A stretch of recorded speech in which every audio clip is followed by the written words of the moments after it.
Singapore ആസ്ഥാനമായി പ്രവർത്തിക്കുന്ന ഇൻഫോസിംഗ് study abroad കണ്ണൂരിൽ ഉടൻ പ്രവർത്തനം ആരംഭിക്കുന്നു. ഇതോടനുബന്ധിച്ച് വിദ്യാർത്ഥികൾക്ക് വേണ്ടി മെഗാ എഡ്യൂക്കേഷണൽ എക്സ്പോയും സംഘടിപ്പിക്കുന്നു. ശനിയാഴ്ച രാവിലെ 10 മുതൽ 5 വരെ ചേംബർ ഹാളിൽ നടക്കുന്ന എക്സ്പോ കണ്ണൂർ കോർപ്പറേഷൻ വിദ്യാഭ്യാസ standing committee chairman Suresh Babu ഇളയവർ ഉദ്ഘാടനം ചെയ്യുമെന്ന് ബന്ധപ്പെട്ടവർ വാർത്താസമ്മേളനത്തിൽ അറിയിച്ചു. എക്സ്പോയിലേക്ക് പ്രവേശനം തീർത്തും സൗജന്യമാണ്.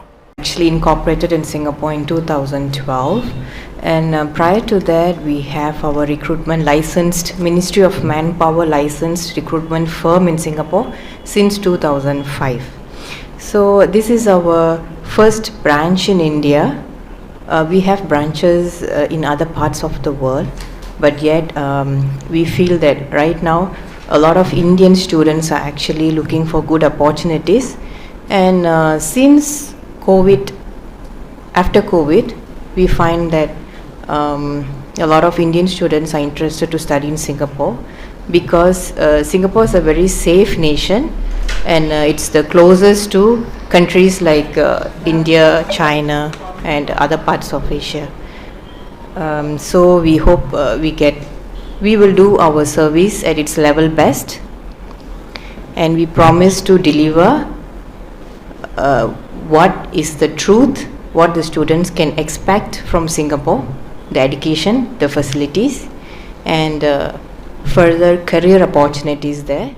വിദേശ പഠനം, ജോലി എന്നീ സ്വപ്നവുമായി നടക്കുന്ന ഏതൊരാൾക്കും ഉണ്ടായേക്കാവുന്ന എല്ലാ സംശയങ്ങൾക്കും എക്സ്പോയിൽ ഉത്തരമുണ്ടാവും. കൃത്യമായ പ്ലാനിങ്ങോടെ അവരെ അവരുടെ ലക്ഷ്യത്തിൽ എത്തിക്കുകയെന്ന ഉദ്ദേശത്തോടെയാണ് വിദേശ പഠന രംഗത്ത് നീണ്ട 20 വർഷത്തെ പരിചയ സമ്പത്തുള്ള ഇൻഫോസിംഗ് സ്റ്റഡി അബ്രോഡ് ഇത്തരത്തിലൊരു എക്സ്പോ സംഘടിപ്പിക്കുന്നത്.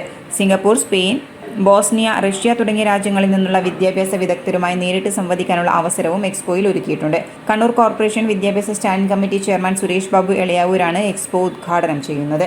എക്സ്പോയിലേക്കുള്ള പ്രവേശനം തീർത്തും സൗജന്യമാണ്. വാർത്താസമ്മേളനത്തിൽ managing director VV Rafeeq, director Rabiyathul Basriya, branch manager Naushad Blathur, expo coordinator Amal Thomas എന്നിവരും പങ്കെടുത്തു. ഞങ്ങൾ ഈ സംരംഭത്തിൻ്റെ മെയിൻ കാരണം ഇവിടെ തുടങ്ങാനുള്ള കാരണം എന്താണെന്ന് വെച്ച് കഴിഞ്ഞാൽ 20 വർഷമായിട്ട് ഞങ്ങൾ റിക്രൂട്ട്മെൻറ്റ് ഫീൽഡിലുണ്ട്. അവിടെ സിംഗപ്പൂർ മിനിസ്ട്രി ഓഫ് മാൻ പവറിൻ്റെ രജിസ്റ്റേർഡ് റിക്രൂട്ട്മെൻറ്റ് ഏജൻറ്റാണ് ഞങ്ങൾ. അപ്പം പലപ്പോഴായിട്ട് എനിക്ക് ഞാനൊരു മലയാളി എന്ന നിലയിൽ സിംഗപ്പൂരിൽ എനിക്ക് പലപ്പോഴായിട്ട് മലയാളികളുടെ എൻക്വയറിയും കാര്യങ്ങളൊക്കെ വരുമ്പോൾ ഒരുപാട് ഫേക്ക് ഡോക്യുമെൻ്റ് കൊടുത്തിട്ട് ഇവിടെ നാട്ടിലൊക്കെ പറ്റിക്കപ്പെടുന്ന ആൾക്കാരുടെ ഡോക്യുമെൻറ്റും കാര്യങ്ങളൊക്കെ നമ്മളെടുത്ത് വരാറുണ്ട്, പൈസ നഷ്ടപ്പെട്ടവരൊക്കെ. അപ്പോൾ നമുക്ക് അവർക്ക് ചെയ്യാൻ പറ്റുന്നത് ചിലപ്പോൾ ഞാനത് ഫ്രീ ആയിട്ടൊക്കെ വെറ്റ് ചെയ്തൊക്കെ കൊടുക്കും. എന്ന് വെച്ച് കഴിഞ്ഞാൽ നമ്മൾക്ക് ഒരു പ്രതിഫലം വാങ്ങാതെ ഇപ്പോൾ ആരെങ്കിലും പറ്റിക്കപ്പെടുന്നുണ്ടെങ്കിൽ അവരെ സഹായിക്കുക എന്നുള്ള രീതിയിലൊക്കെ.